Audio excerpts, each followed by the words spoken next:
Sebuah jet tempur milik Amerika Serikat berjenis FA-18 Super Hornet jatuh di Laut Merah pada Senin 28 April 2025. Insiden ini membuat Pentagon kehilangan jet senilai 56 juta dolar Amerika Serikat atau sekitar 940 miliar rupiah.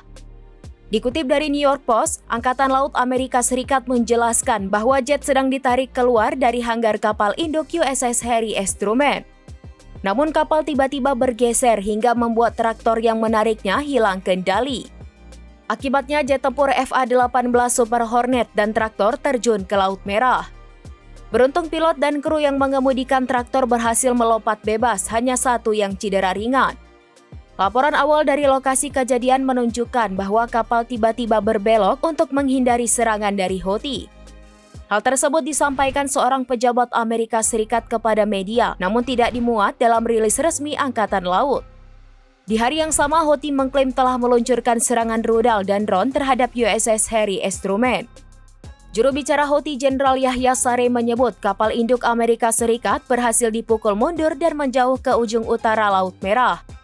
Sebagaimana diketahui, kelompok kapal induk USS Harry S. Truman telah menjadi sasaran Houthi berulang kali.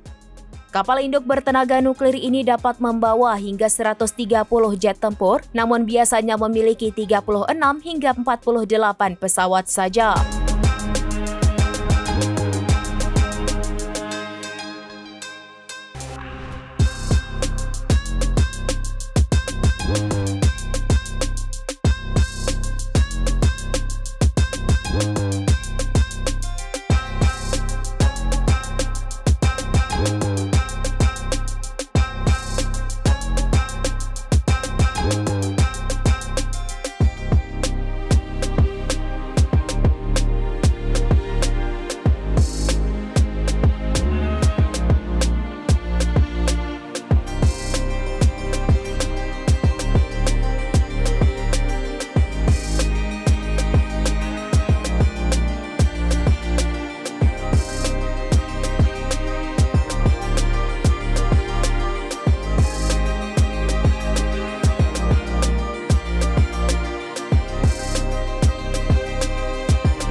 Download Tribun X sekarang, menghadirkan lokal menjadi Indonesia.